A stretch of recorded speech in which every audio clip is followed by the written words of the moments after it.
아, 어머니 저 한 가지만 여쭤볼게요. 며느리가 갯벌에 묶인 시어머니 앞에 쪼그려 앉았습니다. 물이 코까지 차오르면 사람이 얼마나 버틸 수 있대요? 대답을 기다리지도 않고 며느리가 벌떡 일어났어요. 아, 궁금하시면 직접 체험해보세요. 어머니가 알려주시면 되잖아요. 이년아! 순덕이 눈물 콧물 범벅이 된 얼굴로 악을 썼습니다. 그래! 이 후레 자식들아! 짐승만도 못한 것들! 이들 엄마를 이렇게 만들어 놓고 잘 먹고 잘 살아봐라. 내가 반드시 살아서 2년 꼴 보고 만다. 두고 봐라! 며느리는 코웃음 치며 차에 올라탔고 아들은 끝까지 뒤도 돌아보지 않았죠. 설날 밤 폭설이 쏟아지는 갯벌. 평생 모은 3억 다 줬습니다. 손주 돌잔치에도 못 갔어요. 명절에 혼자 밥 먹었습니다. 그래도 내 새끼니까 참았어요. 근데 그 새끼가 엄마를 갯벌에 묻고 갔습니다. 밀물이 밀려왔어요. 발목, 무릎, 허리, 가슴, 목. 물이 코끝까지 찼을 때도 순덕은 이를 악물었습니다. 죽어도 안 죽어. 니년들 꼴 보기 전엔. 그때 멀리서 손전등 불빛이 보였어요. 하늘이 순덕의 손을 들어줬습니다. 살아 돌아온 순덕이 알게 된 충격적인 진실. 아들 부부는 이 땅이 1700억짜리인 걸 처음부터 알고 있었어요. 1700억? 땡전 한 푼도 못 만져. 오늘은 70세 어머니가 1700억 땅을 노린 아들 며느리에게 갯벌에 묻힌 이야기입니다. 내 자식이 나를 죽이려 한다면 어떻게 하시겠어요? 이 영상 끝까지 함께 해주세요. 설날 새벽 밤새 내리던 폭설이 그쳤습니다. 68세 노인 한복수가 밀물이 막 들기 시작하는 시간에 마지막 조개를 건지려고 갯벌로 나왔어요. 손전등을 들고 걷던 한복수의 귀에 희미한 신음소리가 들렸습니다. 불빛을 비추자 물에 반쯤 잠긴 사람이 보였죠. 한복수가 물속으로 뛰어들어 품에서 칼을 꺼내 밧줄을 끊었습니다. 순덕을 등에 업고 밀물이 차오르는 갯벌을 뚫고 해안가를 향해 뛰었어요. 발이 뻘에 빠질 때마다 비틀거렸지만 한복수는 멈추지 않았습니다. 70세 강순덕이 갯벌에 묻히기 6개월 전으로 돌아갑니다. 장례식장 안에 국화꽃 향기가 가득했어요. 순덕이 남편의 영정 앞에 앉아 눈물을 흘리고 있었습니다. 40년을 함께한 남편이었어요. 힘든 시절 갯벌에서 함께 일하고 논밭에서 함께 땀 흘린 사람이었죠. 조문객들이 하나둘 빠져나가고 빈소가 한산해졌습니다. 순덕이 영정 속 남편의 얼굴을 물끄러미 바라봤어요. 그때 며느리 이미선이 순덕 옆에 바짝 다가앉았습니다. 어머니, 이제 땅 정리하셔야죠. 순덕이 눈물을 닦으며 며느리를 바라봤어요. 뭐라고? 아버님도 돌아가셨는데 그 넓은 땅 혼자 어떻게 관리하시게요? 순덕의 눈이 커졌습니다. 남편 영정 앞에서 할 소리인지 아닌지 분간을 못하는 며느리였어요. 그 땅은 못 팔아. 내 시아버지가 평생 일군 땅이야. 이미선의 얼굴이 일그러졌습니다. 입술을 실룩거리더니 차갑게 내뱉었어요. 평생 그 허름한 땅에서 혼자 늙어 죽으실 거예요? 순덕이 아무 대답 없이 남편의 영정을 바라봤습니다. 이미선이 한숨을 푹 쉬며 자리에서 일어났어요. 알아서 하세요. 며느리의 뒷모습이 장례식장 문 밖으로 사라졌습니다. 순덕은 영정 속 남편에게 속으로 말했어요. 여보, 저 며느리 좀 봐. 당신 영정 앞에서 땅 얘기를 하네. 장례를 마치고 집으로 돌아온 순덕이 남편 사진 앞에 앉았습니다. 사진 속 남편이 환하게 웃고 있었어요.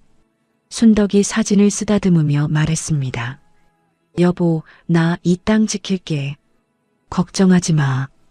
그 땅은 남편이 40년 전 재산을 털어 헐값에 사들인 갯벌 인근 30만 평 규모의 논밭과 염전 부지였어요. 당시에는 갯벌 옆 쓸모없는 땅이라고 아무도 거들떠보지 않았습니다. 주변 사람들이 왜 저런 땅을 사냐고 비웃었지만 남편은 묵묵히 그 땅을 일궜죠. 순덕도 남편 옆에서 40년을 함께 일했습니다. 염전에서 소금을 긁고 논에서 벼를 베고 밭에서 고구마를 캤어요. 그렇게 평생을 바친 땅이었습니다. 며칠 후 아들 준호가 홀로 찾아왔어요. 준호의 얼굴이 몹시 지쳐 보였습니다. 눈 밑에 다크서클이 짙게 내려앉아 있었죠. 엄마, 나 할 말 있어. 순덕이 아들의 손을 잡았습니다. 무슨 일이니?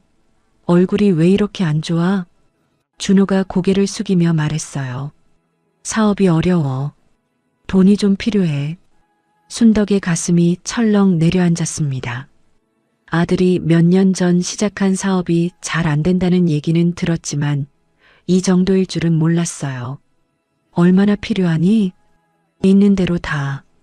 준호의 목소리가 떨렸습니다. 순덕이 잠시 망설이다가 안방으로 들어갔어요. 서랍장 깊숙이 넣어둔 통장을 꺼냈습니다. 평생 모은 돈이 들어있는 통장이었죠. 순덕이 아들에게 통장을 건넸습니다. 여기 3억 있다. 엄마가 평생 모은 거야. 준호가 두 손으로 통장을 받아들었어요. 엄마, 이게 엄마가 줄 수 있는 전부다. 이걸로 사업 잘해봐라. 준호가 고개를 숙이며 말했습니다. 고마워, 엄마. 순덕이 아들의 등을 쓸어주며 미소 지었어요. 아들이 고맙다고 하니 가슴이 뭉클했습니다. 힘들 때 엄마한테 손 벌릴 때가 있다는 게 얼마나 다행인지 모른다고 생각했죠. 그것이 아들에게서 들은 마지막 고맙다는 말이었습니다. 3억을 받아간 지 2달이 지났습니다. 준호에게서는 단 한 번의 연락도 없었어요.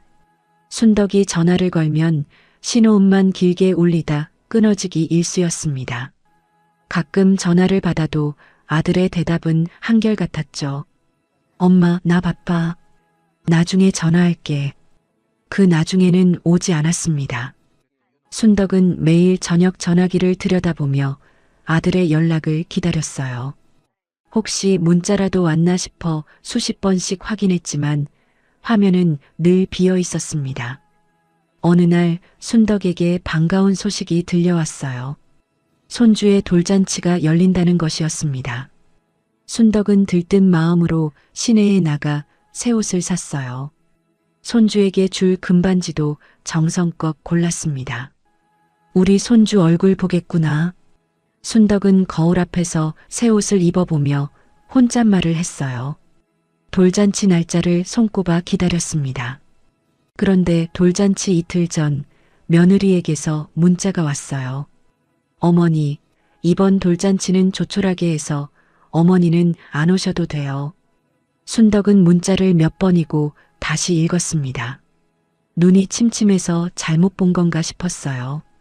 하지만 글자는 분명했습니다. 순덕이 아들에게 전화를 걸었어요. 준호야, 손주 돌잔치에 엄마는 오지 말라는 게 무슨 말이니? 전화기 너머로 아들의 한숨소리가 들렸습니다. 엄마, 미선이가 알아서 하는 거야. 나도 바빠서 잘 모르겠어. 그래도 할머니가 손주 돌잔치에. 엄마, 나 지금 회의 중이야. 끊을게. 뚜뚜뚜. 전화가 끊어졌습니다. 순덕은 한참 동안 전화기를 내려놓지 못했어요. 돌잔치 날 순덕은 집에서 혼자 밥을 먹었습니다. 새로 산 옷은 옷장에 걸어두었어요. 금반지는 서랍 속에 넣어두었습니다. 그 무렵부터 이상한 일이 벌어지기 시작했어요. 마을 사람들이 순덕을 보는 눈빛이 달라졌습니다. 길에서 마주치면 고개를 절레절레 흔들거나 수군거렸죠. 어느 날 마을 슈퍼에 들렀다가 순덕은 이상한 대화를 엿들었습니다. 순덕이 어머니 많이 안 좋아지셨대. 그러게, 치매 걸렸다며? 며느리가 그러더라고. 시어머니가 기억을 못 하신다고. 순덕의 귀를 의심했어요. 치매라니, 자신이 치매라니. 순덕이 슈퍼 안으로 들어서자 사람들이 입을 다물었습니다. 내가 치매라고? 순덕이 물었지만 아무도 대답하지 않았어요. 사람들은 눈을 피하며 하나둘 슈퍼를 빠져나갔습니다. 순덕은 분노가 치밀어 올랐어요. 누가 이런 소문을 퍼뜨렸는지 뻔했습니다. 며느리 이미선이었죠. 추석 명절이 다가왔습니다. 순덕은 아들 가족이 오기를 기대하며 음식을 준비했어요. 새벽부터 일어나 전을 부치고 나물을 무쳤습니다. 갈비찜도 푹 끓였죠. 상을 차려놓고 순덕은 아들 가족을 기다렸습니다. 오전이 지나고 점심때가 되었어요. 해가 기울어 저녁이 되었습니다. 아무도 오지 않았어요. 순덕이 아들에게 전화를 걸었습니다. 준호야, 오늘 추석인데 안 오니? 아, 엄마. 우리 처가 먼저 갔다가 갈 거야. 그래. 그럼 몇 시쯤 오니? 오늘은 힘들 것 같아. 다음에 갈게. 전화가 끊어졌습니다. 순덕은 차려놓은 상 앞에 혼자 앉았어요. 음식이 식어갔습니다. 순덕의 눈에서 눈물이 흘러내렸죠. 한 달 후 며느리 이미선이 불쑥 찾아왔습니다. 손에 서류 뭉치를 들고 있었어요. 순덕은 반갑기보다 불안한 마음이 먼저 들었습니다. 어머니, 저드릴 말씀이 있어서요. 이미선이 식탁에 서류를 펼쳐놓았어요. 요양원 입소 서류였습니다. 어머니 건강이 안 좋으시잖아요. 요양원에 가시는 게 좋겠어요. 순덕이 서류를 밀어냈습니다. 난 아픈데 없어. 요양원 안 가. 이미선의 눈이 차갑게 변했어요. 어머니, 요즘 기억력이 많이 안 좋으시잖아요. 마을 사람들도 다 알아요. 순덕은 치미는 분노를 억눌렀습니다. 그 소문을 퍼뜨린 게 누군데 이제 와서 그걸 들먹이는 것인지 기가 막혔어요. 내가 언제 기억력이 안 좋았어? 그 소문 네가 퍼뜨린 거잖아. 이미선의 표정이 굳었다가 이내 능글맞은 웃음으로 바뀌었습니다. 어머니, 피해망상까지 있으시네. 역시 요양원 가셔야겠어요. 순덕이 자리에서 벌떡 일어났어요. 요양원 안 간다니까 안 가. 이미선도 일어서며 말했습니다. 그럼 땅 파세요. 땅 팔아서 요양비 내시면 되잖아요. 어차피 혼자 관리도 못 하시면서. 순덕의 눈에 불이 켜졌어요. 결국 노리는 건 땅이었습니다. 처음부터 끝까지 땅이었죠. 이 땅은 절대 못 팔아. 내 시아버지하고 40년 일군 땅이야. 죽어도 못 팔아. 이미선이 코웃음을 쳤습니다. 두고 보세요, 어머니. 이미선이 서류를 챙겨 문을 박차고 나갔어요. 순덕은 떨리는 손으로 물을 한 잔 따라 마셨습니다. 며칠 후 순덕은 손주들이 보고 싶어 아들 집을 찾아갔어요.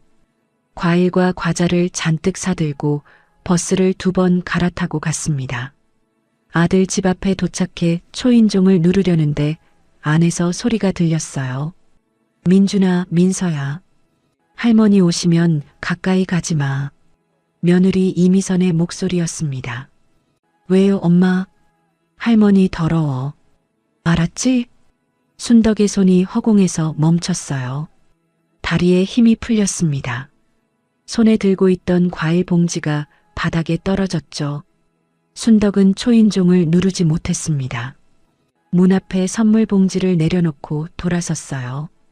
복도 끝 계단에 주저앉아 소리 없이 울었습니다. 주먹으로 가슴을 치며 참았던 울음을 쏟아냈어요. 그해 겨울 첫눈이 내리던 날 아들 준호가 찾아왔습니다. 얼굴이 헬쑥하게 말라 있었어요. 눈에는 핏발이 가득했습니다. 엄마, 나 죽게 생겼어. 준호가 순덕 앞에 무릎을 꿇었어요. 사채업자들한테 쫓기고 있어. 땅 담보로 대출이라도 받아야 해. 순덕이 아들을 내려다봤습니다. 예전 같으면 당장 뭐라도 해줬을 거예요. 하지만 순덕의 마음은 이미 차갑게 식어 있었습니다. 3억 줬잖아. 그 돈은 어디 갔니? 그건 사업하다 보니까. 순덕이 고개를 저었어요. 이 땅만은 안 된다. 엄마, 내 아버지하고 40년 피땀 흘려 일군 땅이야. 담보고 뭐고 안 돼. 준호가 고개를 들어 어머니를 바라봤습니다. 그 눈빛이 낯설었어요. 아들의 눈인데 아들 같지 않았습니다. 엄마가 이럴 줄은 몰랐어. 준호가 일어나 문을 박차고 나갔어요. 순덕은 아들의 뒷모습을 보며 중얼거렸습니다. 나도 네가 이럴 줄은 몰랐다. 설날 일주일 전이었습니다. 이미선이 단골 부동산 중개업자에게서 전화를 받았어요. 사모님, 시어머니 땅 있잖아요. 그거 대박 났어요. 이미선의 귀가 번쩍 뜨였습니다.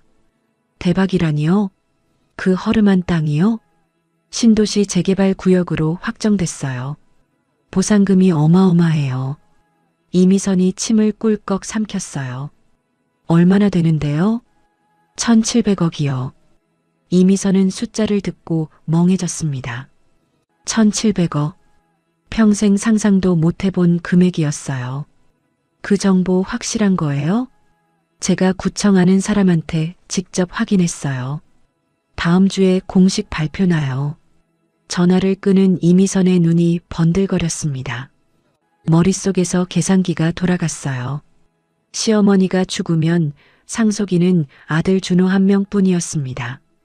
준호 명의가 되면 사실상 자기 돈이나 마찬가지였죠. 그날 밤 이미선은 남편 준호를 불러 앉혔습니다. 아이들을 재우고 방문을 꼭 잠갔어요. 여보, 나 할 말 있어. 준호가 피곤한 얼굴로 아내를 바라봤습니다. 뭔데? 시어머니 땅 있잖아. 그거 1,700억이래. 준호의 눈이 커졌어요. 뭐? 1,700억? 신도시 재개발 보상금. 다음 주에 발표난대. 준호가 믿을 수 없다는 표정을 지었습니다. 그 허름한 갯벌 옆 땅이 1,700억이라니 꿈만 같았어요. 그래서 이미선이 준호의 손을 잡았습니다.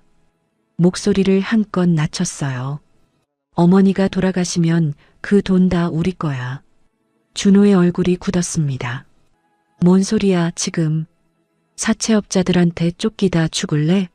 아니면 1,700억 받고 살래? 준호가 고개를 저었어요. 아무리 그래도 그건. 이미선이 준호의 멱살을 잡았습니다. 정신 차려. 우리 지금 빚이 얼마야?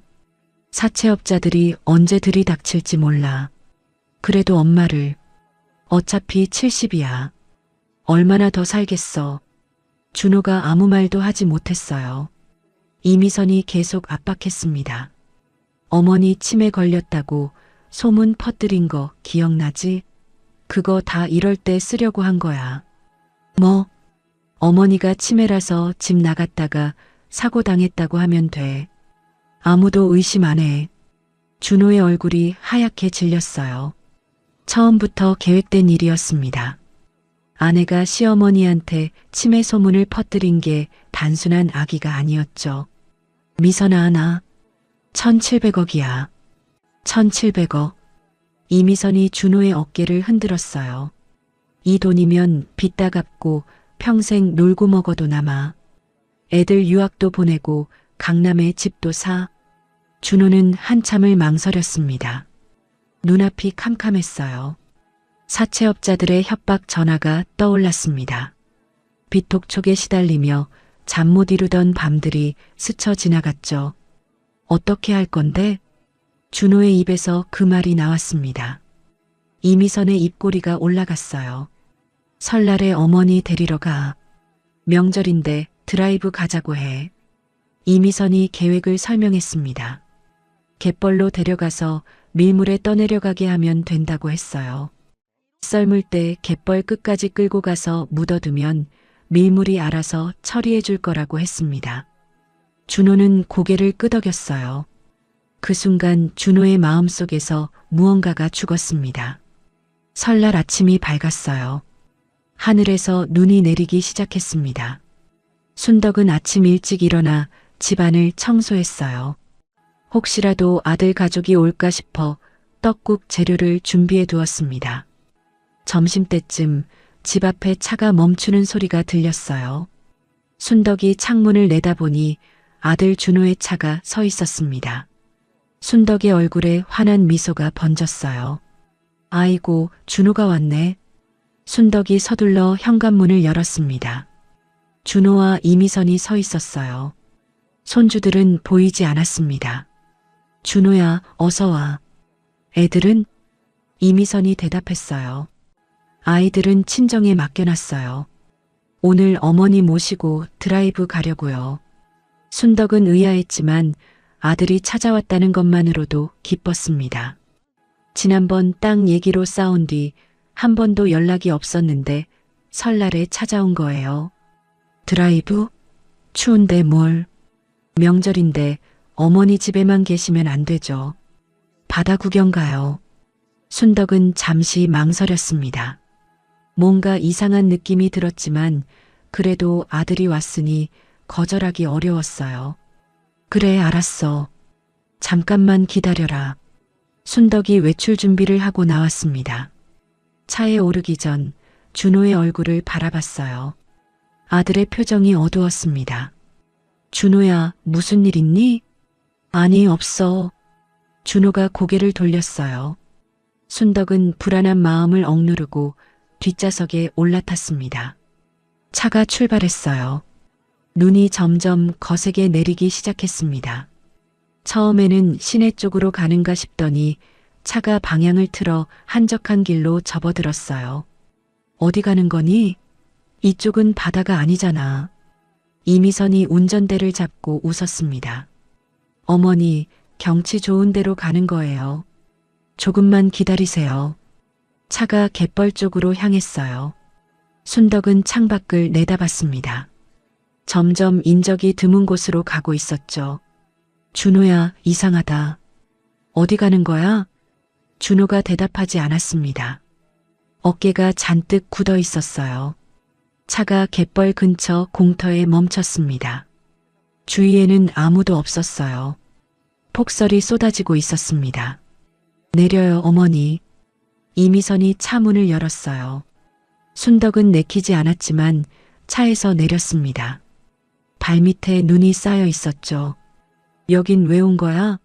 여기가 뭐가 있다고.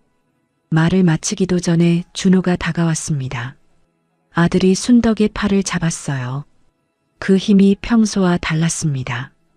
준호야, 왜 이래? 순간 뒤에서 둔탁한 충격이 느껴졌어요.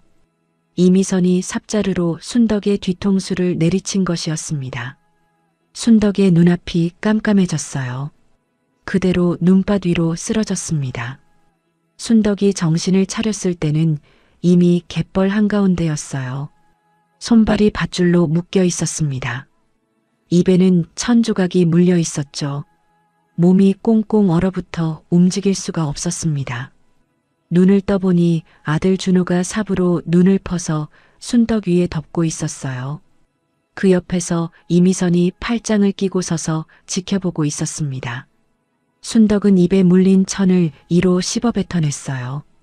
준호야, 이게 무슨 짓이야? 준호는 대답 없이 눈만 덮었습니다. 순덕이 아들을 노려봤어요. 네가 사람이냐? 애미를 이렇게 할 수가 있어.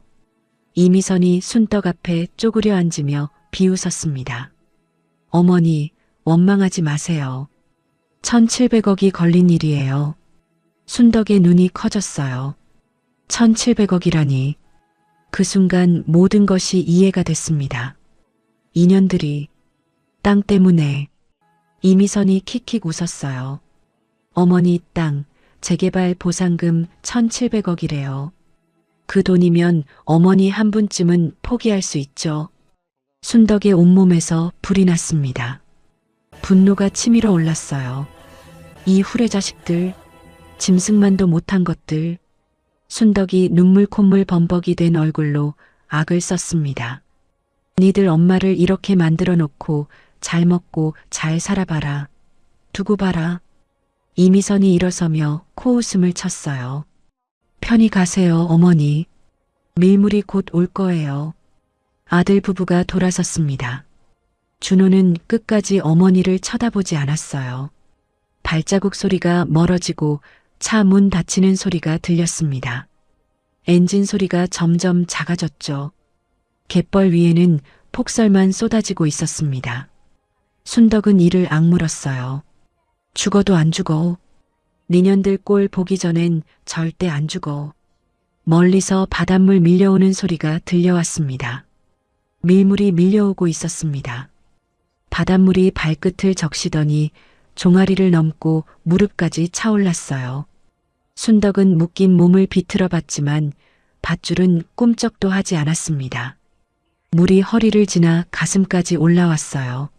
숨을 쉴 때마다 얼음장 같은 바닷물이 폐를 찔렀습니다. 온몸의 감각이 사라져가고 있었죠. 안 죽어. 절대 안 죽어. 순덕이 이를 악물고 중얼거렸습니다. 물이 목을 넘어 턱까지 찼어요. 고개를 뒤로 젖혀 간신히 코를 물 밖으로 내밀었습니다. 파도가 한번 밀려올 때마다 입안에 짠물이 들어찼어요. 눈앞이 점점 흐려졌습니다. 의식이 아득해져 갔죠. 그때였습니다. 멀리서 희미한 불빛이 보였어요. 설날 새벽 밤새 내리던 폭설이 그쳤습니다. 68세 노인 한복수가 장화를 신고 갯벌로 나왔어요. 밀물이 막 들기 시작하는 시간이었습니다. 마지막 조개를 건지려고 손전등을 들고 걸어가고 있었죠. 한복수의 귀에 희미한 신음소리가 들렸습니다. 뭐야, 저게. 한복수가 손전등을 비추며 소리가 나는 쪽으로 다가갔어요. 물에 반쯤 잠긴 사람이 보였습니다. 한복수가 물속으로 뛰어들었어요. 어르신, 정신 차려요. 순덕의 얼굴이 창백했습니다. 입술이 시퍼렇게 질려 있었어요. 한복수가 품에서 칼을 꺼내 밧줄을 끊었습니다. 순덕을 등에 업고 일어섰어요. 밀물이 점점 거세게 밀려오고 있었습니다. 한복수가 이를 악물고 해안가를 향해 뛰기 시작했어요. 발이 뻘에 빠질 때마다 비틀거렸습니다. 등에 업힌 순덕의 몸이 축 늘어져 있었어요. 한복수는 멈추지 않았습니다. 조금만 버텨요. 조금만. 한복수가 숨을 헐떡이며 외쳤어요. 해안가가 점점 가까워졌습니다. 마침내 뻘을 빠져나와 단단한 땅을 밟았어요. 한복수가 주머니에서 전화기를 꺼내 119에 신고했습니다. 사람이 쓰러졌어요. 갯벌에서 빨리 와주세요. 구급차가 도착할 때까지 한복수는 순덕을 껴안고 체온을 나눠줬어요. 사이렌 소리가 들리고 구급대원들이 달려왔습니다. 순덕이 들것에 실려 구급차에 올랐어요. 한복수도 함께 구급차에 탔습니다. 구급차가 병원을 향해 달렸어요. 순덕은 인근 병원 응급실로 이송되었습니다. 의사가 고개를 저으며 말했어요. 저체온증이 심각합니다. 조금만 늦었으면 큰일 날 뻔했어요. 순덕은 중환자실에 입원했습니다. 온몸에 관이 연결되었어요. 심장 박동 소리만 병실에 울렸습니다. 그 시각 아들 부부는 집에서 설날 밤을 보내고 있었어요. 이미선이 텔레비전을 보며 샴페인을 땄습니다. 이제 끝났어. 밀물이 다 처리해줬을 거야. 준호는 아무 말 없이 술만 마셨어요. 손이 떨리고 있었습니다. 다음 날 아침 이미선이 준호를 깨웠어요. 여보, 경찰서 가야지. 실종 신고해야 해. 준호가 고개를 들었습니다. 실종 신고? 어머니가 치매 증세가 있어서 새벽에 집을 나갔다고 해. 내가 다 계획해뒀잖아. 두 사람이 경찰서에 갔어요. 이미선이 눈물까지 짜내며 연기를 했습니다. 어머니가 치매가 있으셔서요. 새벽에 집을 나가셨는데 찾을 수가 없어요. 경찰이 고개를 끄덕이며 실종 신고서를 받았어요. 이미선은 속으로 웃었습니다. 완벽한 알리바이였죠. 사흘이 지났습니다. 순덕이 눈을 떴어요. 천장이 보였습니다. 온몸이 천근만근이었죠. 고개를 돌리니 낯선 노인이 앉아 있었어요. 갯벌에서 자신을 구해준 사람이었습니다. 정신이 드세요? 한복수가 반가운 표정으로 물었어요. 순덕이 입술을 달싹거렸습니다. 여기가 어디예요? 병원이에요. 제가 갯벌에서 모셔왔어요. 순덕의 눈에서 눈물이 흘러내렸습니다. 살아있다는 것이 믿기지 않았어요. 한복수가 조심스럽게 물었습니다. 어르신, 누가 이런 짓을 한 거예요? 손발이 묶여 있었잖아요. 순덕은 대답하지 못했어요. 아들이라고 차마 말할 수 없었습니다. 내 자식이 나를 죽이려 했다는 말이 입 밖으로 나오지 않았죠. 모르는 사람이에요. 순덕이 고개를 돌렸습니다. 한복수는 더 묻지 않았어요. 한복수는 매일 병원에 찾아왔습니다. 죽이라도 끓여와서 순덕에게 먹였어요. 말동무가 되어주었습니다. 일주일이 지났어요. 병원에 경찰이 찾아왔습니다. 신원을 확인하러 왔습니다. 보호자 연락처가 있으신가요? 순덕의 얼굴이 하얗게 질렸어요. 경찰이 신원을 확인하면 아들에게 연락이 갈 것이었습니다. 살아있다는 것을 알게 되면 또 어떤 짓을 할지 몰랐죠. 순덕이 한복수의 손을 잡았어요. 아저씨, 제발 부탁이에요. 네. 내가 살아있다는 걸 아무에게도 알리지 말아주세요. 한복수는 순덕의 떨리는 손을 느꼈습니다. 눈빛에 공포가 가득했어요. 무슨 사연이 있는지 짐작이 갔습니다. 한복수가 경찰에게 다가갔어요. 이 어르신은 갯벌에서 제가 발견했는데 신원을 모르겠어요. 기억도 잘 못하시는 것 같고요. 경찰이 고개를 갸웃거렸습니다. 보호자가 없으시면 복지관에 연락해야 하는데요. 제가 일단 모시고 있을게요. 기억 돌아오시면 연락드릴게요. 경찰이 떠나고 한복수가 순덕에게 돌아왔어요. 어르신, 저희 집으로 가시죠. 여기 있으면 위험할 것 같아요. 순덕의 눈에 눈물이 고였습니다. 왜 이렇게까지 해주시는 거예요? 저는 남이잖아요. 한복수가 씩 웃었어요. 갯벌에서 살려놓은 사람인데 끝까지 책임져야죠. 순덕이 한복수의 손을 꽉 쥐었습니다. 세상에 이런 사람도 있구나 싶었어요. 자식은 엄마를 죽이려 하고 남은 엄마를 살리려 하고. 순덕은 한복수의 집으로 갔습니다. 작은 어촌 마을의 허름한 집이었어요. 한복수는 아내와 사별하고 혼자 살고 있었습니다. 불편하시겠지만 좀 참으세요. 몸 회복될 때까지만요. 한복수가 따뜻한 방을 내주었어요. 순덕은 며칠 동안 꼼짝 않고 누워 있었습니다.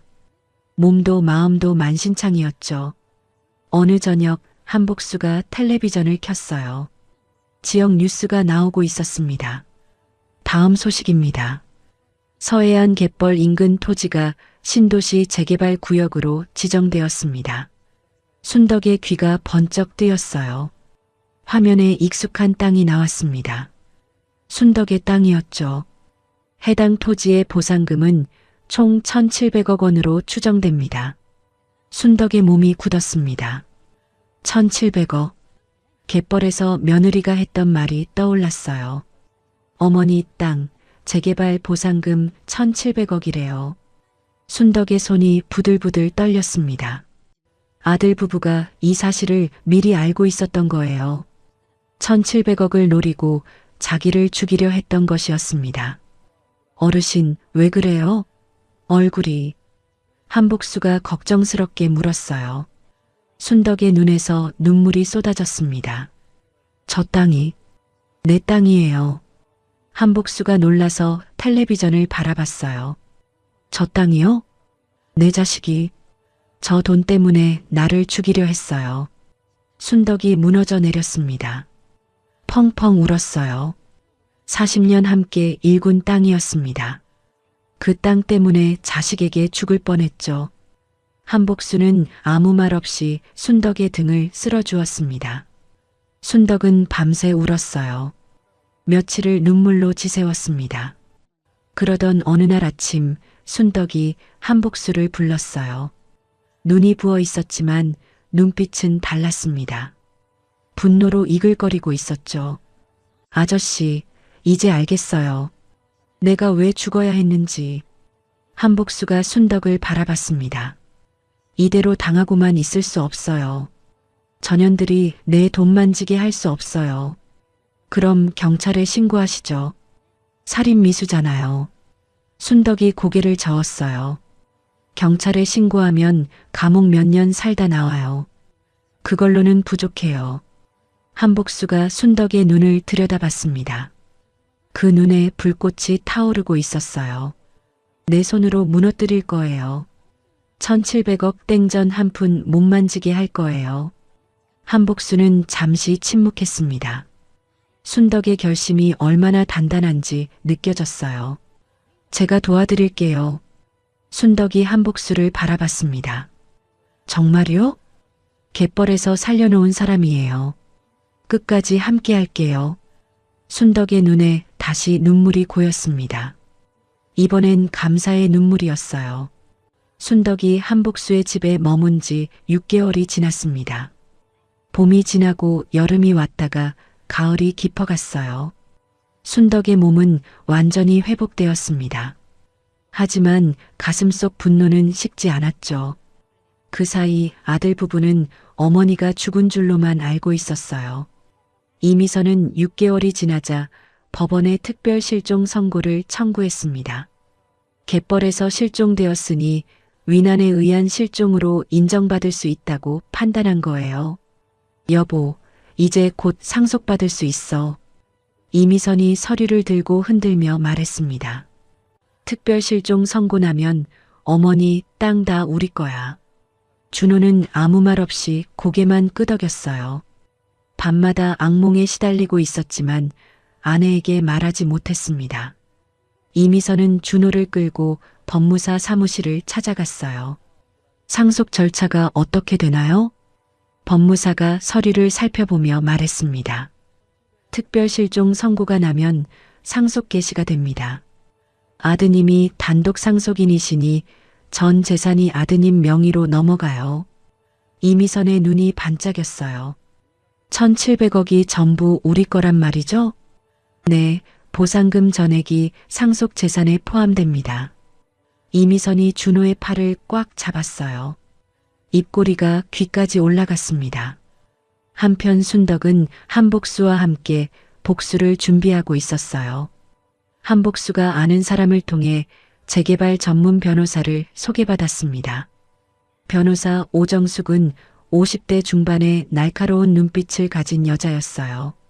순덕이 오정숙 앞에서 그동안의 일을 털어놓았습니다. 처음부터 끝까지 아들이 어떻게 자신을 갯벌에 묻었는지 말했어요. 오정숙의 얼굴이 점점 굳어졌습니다. 주먹을 불끈 쥐었어요. 이런 천인공노할 일이. 오정숙이 분노에 찬 목소리로 말했습니다. 제가 무료로 변호해드리겠습니다. 반드시 저 인간들 감옥에 보내야 해요.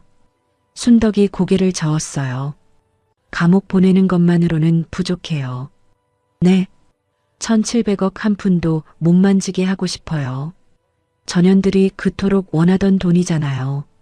오정숙이 순덕의 눈을 바라봤습니다. 그 눈에 담긴 분노와 결의를 읽었어요. 그러시려면 살아계시다는 걸 숨기셔야 해요. 오정숙이 말했습니다. 증거를 모으는 거예요. 저들이 스스로 범행을 인정하는 증거를요. 순덕이 고개를 끄덕였어요. 어떻게 하면 되나요? 오정숙이 복수 계획을 설명했습니다. 아들 부부가 상속 재산을 두고 다투는 모습을 녹화하라고 했어요. 그들의 입에서 직접 범행을 인정하는 말이 나오면 완벽한 증거가 된다고 했습니다. 제가 차량 위치 추적 자료와 CCTV 영상도 확보해 볼게요. 오정숙이 말했어요. 설날 당일 그 사람들 차가 갯벌 쪽으로 간 기록이 있을 거예요. 순덕이 오정숙의 손을 잡았습니다. 고맙습니다, 변호사님. 고마울 것 없어요. 저도 의뢰인 생각하면 밤잠이 안 올 것 같아요. 복수 작전이 시작되었습니다. 한복수가 먼저 움직였어요. 마을 사람들에게 슬쩍 소문을 퍼뜨렸습니다. 갯벌에서 이상한 노인 시신이 떠내려갔다더라. 설날 무렵에 실종된 사람 있지 않았어? 그 사람 아닐까? 소문은 빠르게 퍼졌어요. 아들 부부의 귀에도 들어갔습니다. 이미선이 그 소문을 듣고 안도의 한숨을 쉬었어요. 역시 밀물이 다 처리해줬어. 준호는 아무 말도 하지 못했습니다. 얼굴이 창백해졌죠. 한 달 후 순덕이 직접 움직일 때가 되었어요. 한복수가 변장 도구를 준비해 왔습니다. 모자, 선글라스, 마스크. 순덕이 거울을 보며 변장을 했어요. 낯선 사람처럼 보였습니다. 이 정도면 아무도 못 알아볼 거예요. 한복수가 말했어요. 순덕과 한복수는 아들 집 근처로 갔습니다. 주차장이 보이는 건물 뒤편에 차를 세웠어요. 한복수가 준비해온 녹화 장비를 순덕에게 건넸습니다. 이걸로 찍으시면 돼요. 순덕이 고개를 끄덕였어요. 가슴이 두근거렸습니다. 저녁 무렵 아들 부부가 집으로 들어가는 모습이 보였어요. 순덕은 건물 뒤편에서 지켜봤습니다. 아파트 창문으로 아들 부부의 모습이 보였어요. 뭔가 다투는 것 같았습니다. 목소리가 높아지고 있었죠. 순덕이 조심스럽게 아파트 현관 앞으로 다가갔어요. 문틈으로 목소리가 새어나왔습니다. 1,700억을 어떻게 나눌 건데? 이미선의 목소리였어요. 나눠? 내 엄마 재산인데 당연히 내 거지. 준호가 받아쳤습니다. 뭐? 시어머니 없앤 건 내 아이디어야. 내가 계획 다 세웠잖아. 이미선이 악을 썼어요. 그래서 어쨌든 상속인은 나야. 법적으로 내 이름으로 들어온다고. 야, 박준호. 우리같이 손 안 더럽혔으면 지금 이 돈 없어. 순덕의 손이 떨렸습니다. 하지만 녹화 버튼을 누른 손은 멈추지 않았어요. 시어머니 없애길 잘했지. 1,700억이야, 1,700억. 이미선이 희죽 웃으며 말했어요. 그러니까 반반 나누자고. 안 그러면 나 경찰에 다 말해버릴 거야. 뭐? 협박이야, 지금? 협박이면 어때? 어차피 당신도 공범이야. 순덕은 그 모든 대화를 녹화했습니다. 눈에서 눈물이 흘러내렸지만 손은 흔들리지 않았어요. 모든 녹화를 마치고 순덕이 한복수에게 돌아왔습니다. 다 찍었어요. 순덕의 목소리가 떨렸어요. 저것들이, 전현들이. 한복수가 순덕의 어깨를 감싸주었습니다. 잘하셨어요. 이제 증거가 생겼어요. 며칠 후 변호사 오정숙이 좋은 소식을 가져왔어요. 차량 위치 추적 자료 확보했습니다. 오정숙이 서류를 펼쳐 보였어요. 설날 당일 오후 3시 아드님 차량이 갯벌 방향으로 이동한 기록이 있어요. 순덕이 서류를 들여다봤습니다. CCTV도 찾았어요. 갯벌 가는 길목에 있는 편의점 CCTV에 차량이 찍혀 있어요. 오정숙이 노트북을 열어 영상을 보여줬어요. 흐릿하지만 아들 부부의 차가 분명히 찍혀 있었습니다. 이 정도면 충분합니다. 오정숙이 단호하게 말했어요. 녹화 영상에 본인들 입으로 범행을 인정했고 차량 이동 기록과 CCTV까지 있어요. 순덕이 깊은 숨을 내쉬었습니다. 이제 끝낼 수 있는 건가요? 네. 이제 돌아가실 때가 됐어요. 오정숙이 순덕의 손을 잡았어요. 검찰에 고소장 접수하겠습니다. 살인미수 혐의로요. 순덕이 고개를 끄덕였습니다. 한복수의 집에 돌아온 순덕은 거울 앞에 섰어요. 6개월 동안 숨어 지내느라 초췌해진 얼굴이 보였습니다. 순덕이 세수를 하고 머리를 빗었어요. 옷장에서 깨끗한 옷을 꺼내 입었습니다. 거울 속 자신을 바라봤어요. 이제 돌아갈 때가 됐다. 순덕이 중얼거렸습니다. 니년들 꼴 볼 시간이야. 일주일 후 변호사 오정숙이 검찰에 고소장을 접수했어요. 살인미수 및 유기치사미수 혐의였습니다. 검찰이 고소장을 검토하고 수사에 착수했어요. 아들 부부에게 경찰 출석 요구서가 날아갔습니다. 이미선이 우편함에서 출석 요구서를 꺼내 들었어요. 얼굴이 하얗게 질렸습니다. 여보, 이게 뭐야? 준호가 달려왔어요. 출석 요구서를 보고 다리에 힘이 풀렸습니다. 살인미수? 이게 무슨... 누가 신고한 거야? 시신도 없는데? 이미선이 히스테리를 부렸어요. 그들은 아직 몰랐습니다. 죽은 줄 알았던 어머니가 살아서 돌아왔다는 것을요. 경찰 출석 요구서를 받은 아들 부부는 밤새 잠을 이루지 못했습니다. 이미선이 거실을 서성이며 중얼거렸어요. 말도 안 돼. 시신도 없는데 무슨 증거가 있겠어. 준호가 소파에 앉아 머리를 감싸 쥐고 있었습니다. 손이 부들부들 떨렸어요. 미선아, 어떡해. 우리 들킨 거 아니야? 들키긴 뭐가 들켜. 정신 차려. 이미선이 준호의 어깨를 잡고 흔들었어요. 우리 그날 드라이브 갔다가 어머니가 혼자 내렸다고 하면 돼. 알겠어? 준호가 고개를 끄덕였습니다. 하지만 눈빛에 불안이 가득했죠. 다음 날 오전 아들 부부가 경찰서에 출석했습니다. 형사가 조사실에서 기다리고 있었어요. 50대 초반의 날카로운 눈빛을 가진 남자였습니다. 앉으세요. 형사가 의자를 가리켰어요. 준호와 이미선이 나란히 앉았습니다. 설날 당일 어머니와 함께 외출하셨죠? 형사가 물었어요. 네, 드라이브 갔어요. 이미선이 침착하게 대답했습니다. 어디로 가셨나요? 바다 쪽으로요. 명절이라 어머니 기분 전환시켜 드리려고요. 이미선의 목소리는 떨림 없이 단단했어요.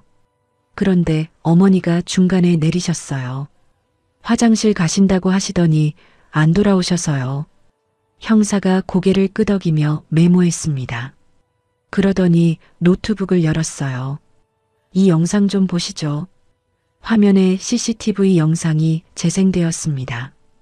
갯벌 가는 길목의 편의점 앞이었어요. 아들 부부의 차가 선명하게 찍혀 있었습니다. 준호의 얼굴이 하얗게 질렸어요. 설날 오후 3시 17분입니다. 이 차가 갯벌 방향으로 가고 있네요. 형사가 말했습니다. 드라이브 가신 거라고 하셨는데 왜 하필 갯벌이었나요? 이미선이 애써 웃음을 지었어요. 경치가 좋아서요. 그쪽 바다가 예쁘잖아요. 그런데요. 형사가 다른 영상을 틀었습니다. 같은 날 밤 11시 23분 이 차가 갯벌에서 돌아오고 있어요. 8시간 넘게 뭘 하신 거죠? 이미선의 표정이 굳었어요. 준호의 손이 더 심하게 떨리기 시작했습니다. 그건 어머니 찾느라고요. 안 돌아오셔서 주변을 찾아다녔어요. 신고는 안 하시고요? 다음 날 했잖아요. 이미선이 목소리를 높였어요. 형사가 잠시 침묵했습니다. 그러더니 조사실 문을 바라봤어요. 피해자분 들어오시죠. 문이 열렸습니다. 순덕이 천천히 조사실 안으로 걸어 들어왔어요. 이미선의 눈이 커졌습니다. 준호가 의자에서 벌떡 일어났어요. 의자가 뒤로 넘어지며 쾅 소리를 냈습니다. 어머니? 준호의 목소리가 갈라졌어요.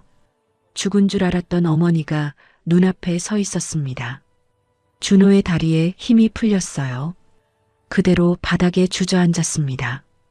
이미선이 재빨리 표정을 바꿨어요.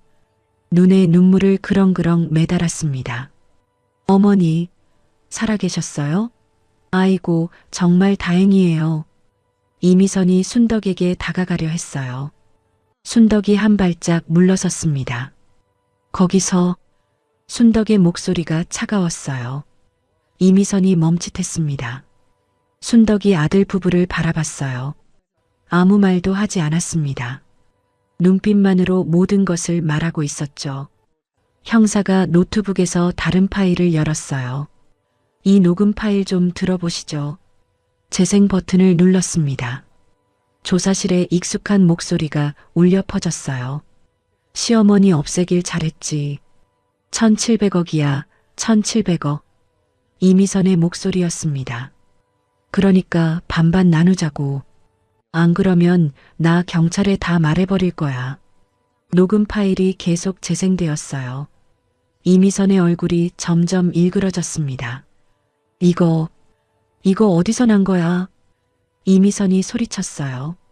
형사가 녹음을 멈추고 이미선을 바라봤습니다. 본인 목소리 맞으시죠? 이미선이 입술을 깨물었어요.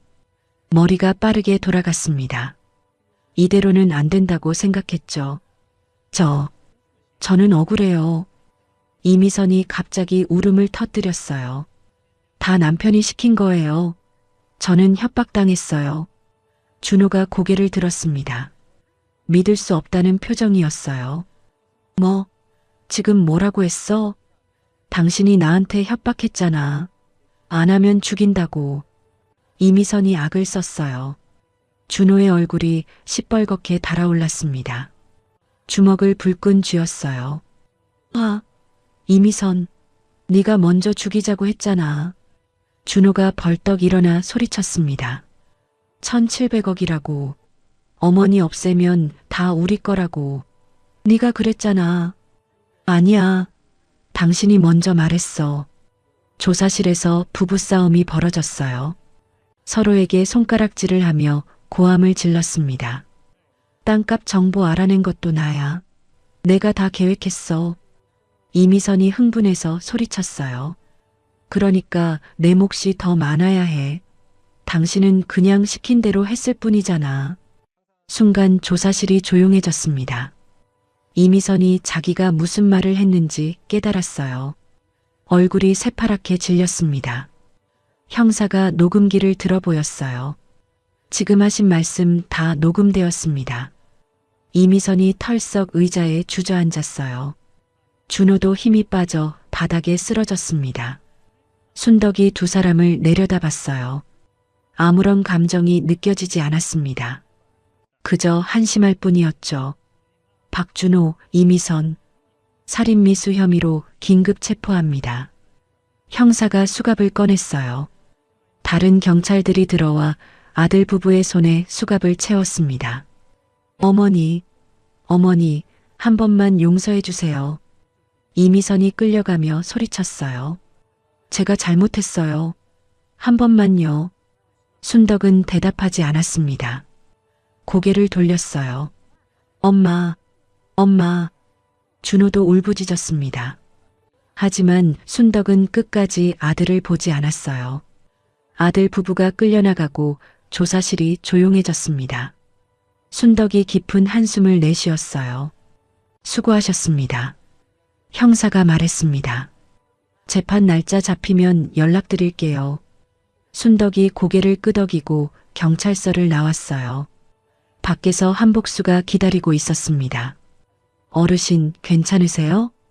순덕이 힘없이 웃었어요. 이제 끝났어요. 그날 저녁 뉴스에 아들 부부의 얼굴이 나왔습니다. 1,700억 재개발 보상금을 노린 패륜 부부가 검거되었습니다. 앵커가 심각한 표정으로 말했어요. 이들은 친어머니를 갯벌의 유기에 살해하려 한 혐의를 받고 있습니다. 순덕이 텔레비전을 바라봤어요. 화면에 수갑찬 아들의 얼굴이 비쳤습니다. 이제 시작이다. 순덕이 중얼거렸어요. 1,700억 한 푼도 못 만져. 그때였습니다. 순덕이 갑자기 가슴을 움켜쥐었어요. 순덕의 얼굴이 창백해졌습니다. 식은땀이 이마에 맺혔어요. 어르신, 왜 그래요? 한복수가 달려왔습니다. 순덕이 그대로 바닥에 쓰러졌어요. 어르신, 정신 차려요. 한복수가 순덕을 흔들었지만 반응이 없었습니다. 급히 전화기를 꺼내 119에 신고했어요. 사람이 쓰러졌어요. 빨리 와주세요. 구급차 사이렌 소리가 멀리서 들려왔습니다. 한복수가 순덕의 손을 꽉 잡았어요. 버텨요, 어르신. 제발 버텨요. 순덕의 의식이 점점 멀어져 갔습니다. 구급차가 병원에 도착했습니다. 순덕이 응급실로 실려 들어갔어요. 한복수가 구급차에서 내려 뒤따라갔습니다. 보호자분이세요? 간호사가 물었어요. 네, 제가 보호자예요. 한복수가 대답했습니다. 응급실 문이 닫히고 한복수는 복도에서 기다렸어요. 1시간쯤 지났을까요? 의사가 응급실에서 나왔습니다. 환자 보호자분? 한복수가 다급하게 다가갔어요. 어르신 괜찮은 거예요? 의사가 고개를 끄덕였습니다. 일단 고비는 넘겼어요. 저체온증 후유증이 있으셨는데 거기에 극심한 스트레스가 더해져서 심장에 무리가 왔습니다. 한복수가 안도의 한숨을 내쉬었어요. 다행이다. 당분간 입원하셔야 해요. 충분히 쉬시면 회복되실 겁니다. 순덕은 일반 병실로 옮겨졌습니다. 한복수가 병실 의자에 앉아 순덕을 지켰어요. 순덕의 얼굴이 창백했지만 숨소리는 안정되어 있었습니다. 다음 날 아침 순덕이 눈을 떴어요. 천장이 보였습니다. 고개를 돌리니 한복수가 졸고 있었죠. 아저씨, 순덕이 작게 불렀어요. 한복수가 화들짝 놀라며 깨어났습니다. 어르신, 정신이 드세요? 순덕이 힘없이 웃었어요. 내가 또 쓰러졌구나. 너무 무리하셨어요. 의사 선생님이 스트레스 때문이래요. 순덕이 고개를 끄덕였습니다. 6개월 동안 쌓인 분노와 긴장이 한꺼번에 터진 거였어요. 재판은요? 전현들 어떻게 됐어요? 순덕이 물었습니다. 지금 구속 상태예요. 재판 날짜 잡히면 연락 온대요. 순덕이 안도의 한숨을 쉬었어요. 아직 끝난 게 아니었습니다. 법정에서 직접 전현들 꼴을 봐야 했죠. 한복수는 매일 병원에 왔습니다. 직접 죽을 끓여왔어요. 호박죽, 전복죽, 야채죽. 순덕이 좋아하는 것들로 매일 바꿔가며 만들어 왔습니다. 아저씨, 이러지 않아도 돼요. 순덕이 미안한 표정으로 말했어요. 뭐려? 어르신 건강해지셔야 재판도 가시죠. 한복수가 죽을 떠서 순덕 입에 넣어줬습니다. 순덕의 눈에 눈물이 고였어요. 내 자식은 엄마를 죽이려 했는데 남인 아저씨가 이렇게 챙겨주시네요. 한복수가 씩 웃었어요. 이제 남이 아니죠. 갯벌에서 만난 인연인데요. 순덕이 한복수의 손을 잡았습니다. 따뜻한 온기가 전해졌어요. 일주일 후 변호사 오정숙이 병원을 찾아왔습니다. 서류 봉투를 들고 있었어요. 어르신 많이 좋아지셨네요. 오정숙이 웃으며 말했습니다. 덕분에요. 재판은 어떻게 됐어요? 한 달 후로 잡혔어요. 건강 회복되시면 법정에서 직접 진술하셔야 해요. 순덕이 고개를 끄덕였어요. 반드시 갈 거예요. 전현들 앞에서 직접 말해야 해요. 오정숙이 서류를 꺼내 보여줬습니다. 검찰에서 살인미수와 유기치사미수 혐의로 기소했어요. 증거가 확실해서 중형이 나올 겁니다. 순덕의 눈이 빛났어요. 1,700억은요? 상속권 박탈 소송도 준비하고 있어요. 폐륜 행위로 상속 결격 사유에 해당되거든요. 순덕이 깊은 숨을 내쉬었습니다. 드디어 끝이 보이기 시작했어요. 한 달이 지났습니다. 순덕의 건강이 완전히 회복되었어요. 재판날이 밝았습니다. 순덕이 거울 앞에서 옷을 가다듬었어요. 깔끔한 한복을 입었습니다. 한복수가 옆에서 지켜봤어요. 긴장되세요? 아니요. 오늘만 기다렸어요.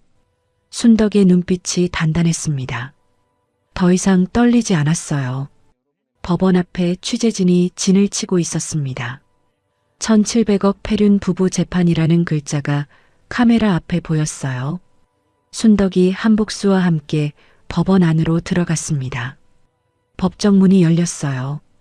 순덕이 안으로 들어섰습니다. 방청석에 마을 사람들이 앉아 있었어요.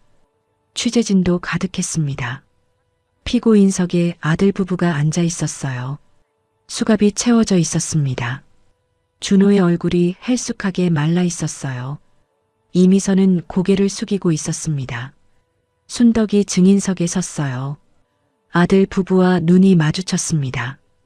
준호가 고개를 돌렸어요. 재판이 시작되었습니다.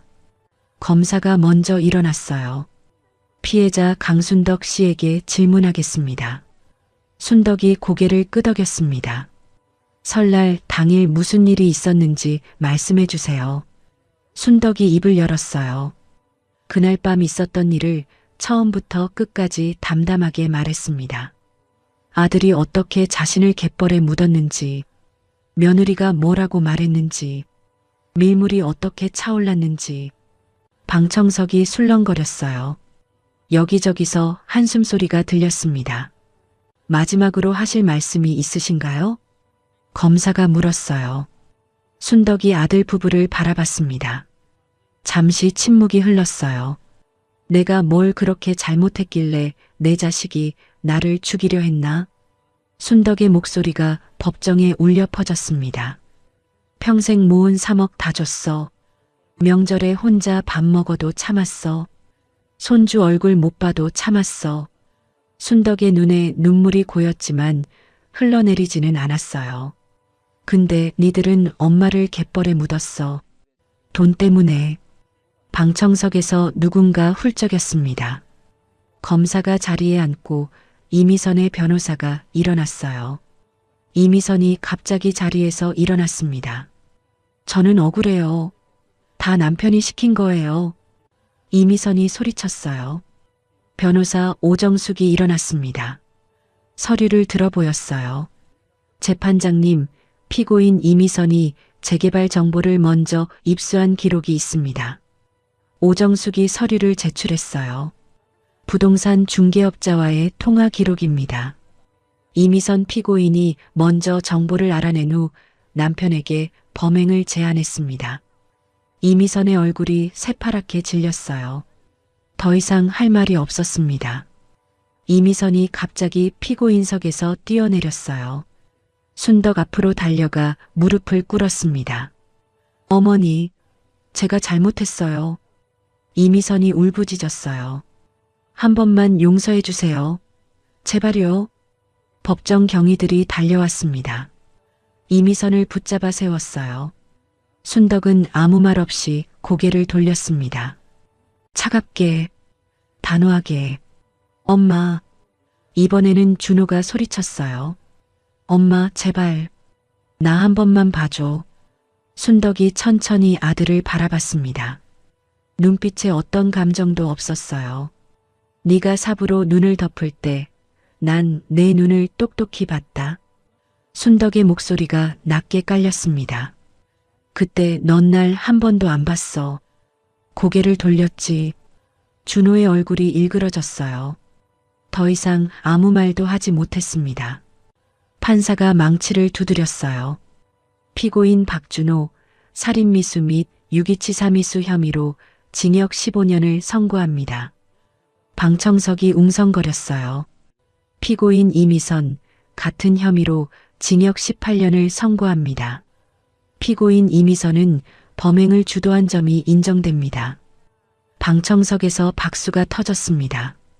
취재진의 카메라 플래시가 터졌어요. 아들 부부가 법정 밖으로 끌려나갔습니다. 이미선이 끝까지 울부짖었어요. 준호는 고개를 떨군 채 아무 말도 하지 못했습니다. 재판이 끝났습니다. 순덕이 법정을 나섰어요. 밖에서 기자들이 몰려들었습니다. 피해자분, 한 말씀 해주세요. 아드님에게 하고 싶은 말이 있으신가요?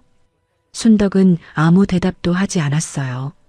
묵묵히 앞으로 걸었습니다. 한복수가 기자들을 막아주었어요. 차에 올라탄 순덕이 창밖을 바라봤습니다. 법원 건물이 멀어져 갔어요. 끝났어요. 순덕이 작게 중얼거렸습니다. 진짜 끝난 거예요? 한복수가 물었어요. 순덕이 고개를 끄덕였습니다. 눈에서 눈물이 한 줄기 흘러내렸어요. 분노의 눈물도 슬픔의 눈물도 아니었습니다. 모든 것이 끝났다는 안도의 눈물이었죠. 재판이 끝난 후 순덕은 변호사 오정숙과 함께 상속권 박탈 소송을 진행했습니다. 폐륜 행위로 인한 상속 결격 사유가 인정되었어요. 아들 준호는 법적으로 상속인 자격을 잃었습니다. 1,700억 재개발 보상금은 온전히 순덕의 것이 되었어요. 순덕이 변호사 사무실에서 서류에 도장을 찍었습니다. 이제 어르신 명의로 모든 보상금이 지급됩니다. 오정숙이 말했어요. 고맙습니다, 변호사님. 순덕이 서류를 내려다봤습니다. 1,700억이라는 숫자가 적혀 있었어요. 남편과 40년을 일군 땅의 값이었죠. 여보, 우리 땅이 이렇게 됐어. 순덕이 속으로 남편에게 말했습니다. 며칠 후 순덕은 마을 이장을 찾아갔어요. 보상금 중 일부를 기부하겠다고 했습니다. 마을에 복지회관 하나 지어주세요. 이장이 깜짝 놀랐어요. 어르신, 이게 얼마나 큰 돈인데요. 혼자 다 쓰고 죽을 것도 아니잖아요. 마을 사람들 편하게 모일 곳 하나 있으면 좋겠어요. 순덕이 웃으며 말했습니다. 이장이 연신 고개를 숙이며 감사 인사를 했어요. 그 다음으로 순덕이 찾아간 곳은 한복수의 집이었습니다. 허름한 어촌 마을의 낡은 집이었어요. 한복수가 마당에서 그물을 손질하고 있었습니다. 아저씨, 순덕이 불렀어요. 한복수가 고개를 들었습니다. 어르신, 무슨 일이세요? 순덕이 서류 봉투를 내밀었어요. 이게 뭐예요? 집이에요. 아저씨 이름으로 해놨어요. 한복수가 눈을 크게 떴습니다. 네, 무슨 말씀이세요? 갯벌에서 날 살려준 은혜를 어떻게 갚아요? 이거라도 받으세요. 한복수가 손사래를 쳤어요. 안 돼요. 이런 거 받을 수 없어요.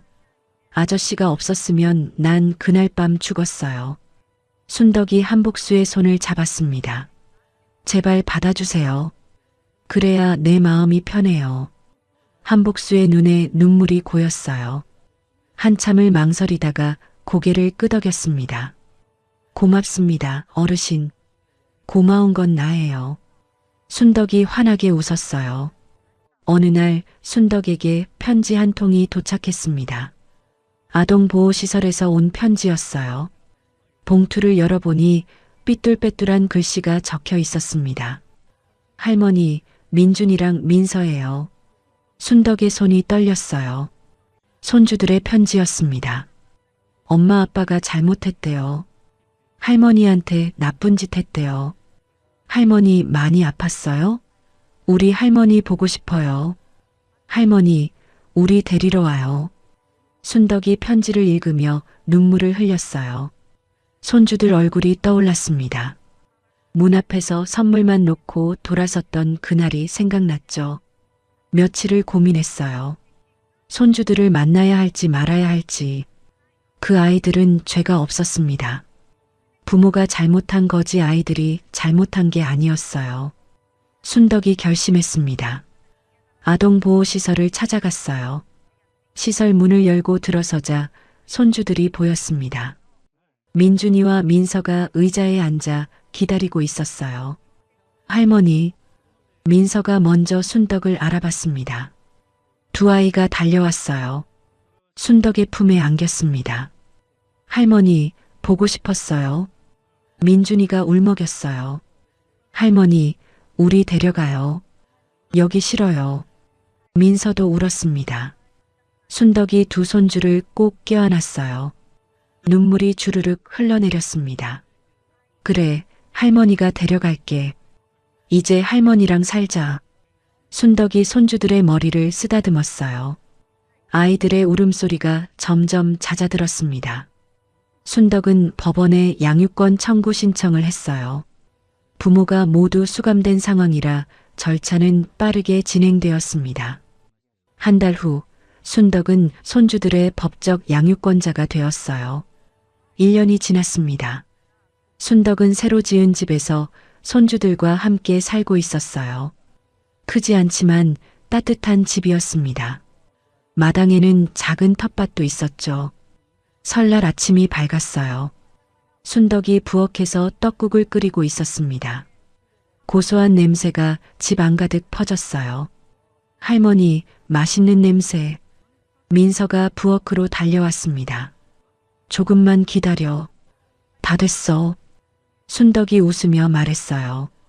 거실에서 초인종 소리가 들렸습니다. 민준이가 달려가 문을 열었어요. 복수 할아버지. 한복수가 손에 선물 보따리를 들고 서 있었습니다. 새해 복 많이 받아라. 한복수가 아이들 머리를 쓰다듬었어요. 어서 오세요, 아저씨. 순덕이 한복수를 맞았습니다. 식탁에 떡국이 올라왔어요. 순덕, 한복수, 민준, 민서. 4사람이 둘러앉았습니다. 잘 먹겠습니다. 아이들이 큰 소리로 인사했어요. 떡국을 맛있게 먹기 시작했습니다. 한복수가 순덕을 바라봤어요. 이제 가족이 생겼네요. 순덕이 빙그레 웃었습니다. 늦었지만 진짜 가족을 찾았어요. 식사를 마치고 순덕은 남편 산소를 찾았어요.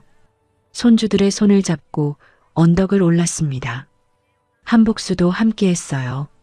산소 앞에 선 순덕이 남편에게 인사했습니다. 여보, 나왔어. 바람이 살랑 불어왔어요. 남편이 대답하는 것 같았습니다. 땅 잘 지켰어.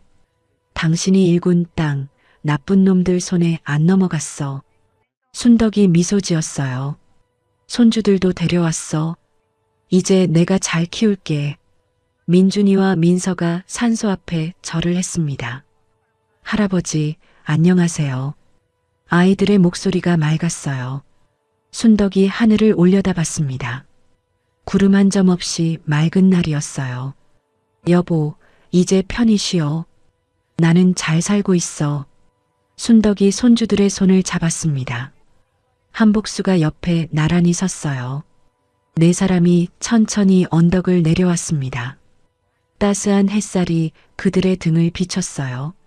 순덕의 얼굴에 평온한 미소가 번졌습니다. 긴 싸움이 끝나고 찾아온 평화였죠. 아무리 그래도 며느리가 시어머니한테 이렇게 말하면 되겠니? 순덕 어르신의 이야기 어떠셨나요? 폭설 내리던 그 밤 갯벌에서 밀물에 잠겨가면서도 죽어도 안 죽어 라고 외쳤던 순덕 어르신. 그 분노와 억울함이 결국 살아남는 힘이 되었습니다. 여러분, 솔직히 말씀드릴게요. 1700억 재개발 보상금 갯벌에 묻힌 시어머니. 영화 같은 이야기지만 현실은 더 잔인할 때가 많습니다. 실제로 통계청에 따르면 노인학대가 가해자의 84%가 가족이에요. 그 중에서도 자녀가 가장 많다고 합니다. 재산 문제로 부모를 버리거나 해치는 사건이 해마다 늘고 있어요. 오늘 이야기가 남의 일이 아닐 수도 있다는 거죠. 다만 오늘 사연은 실제 경험담을 바탕으로 각색한 것이라는 점 양해 부탁드려요. 전달 과정에서 일부 극적 요소가 더해졌을 수 있습니다.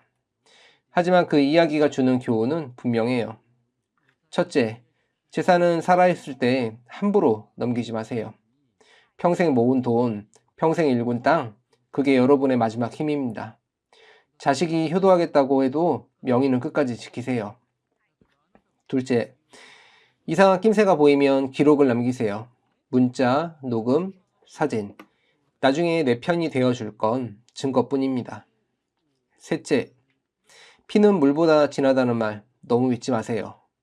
순덕 어르신을 살린 건 아들이 아니라 남인 한복수 씨였어요. 진짜 가족은 피가 아니라 마음으로 맺어지는 겁니다. 넷째, 억울하면 끝까지 살아남으세요. 복수는 살아있어야 할 수 있어요. 무너지지 마시고 이 악물고 버티세요.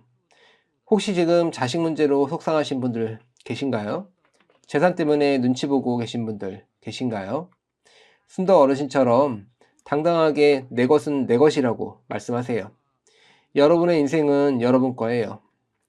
추운 겨울 갯벌에서도 살아남은 순덕 어르신처럼 여러분에게도 반드시 따뜻한 봄날이 올 거예요. 구독과 좋아요, 알림 설정 눌러주시면 순덕 어르신처럼 끝까지 이기는 삶이 찾아올 거예요. 댓글로 시청하고 계신 지역과 오늘 사연에 대한 생각 남겨주세요. 순잔의 사연 다음에도 속이 뻥 뚫리는 이야기로 또 찾아뵙겠습니다. 항상 건강하시고 행복하세요. 감사합니다.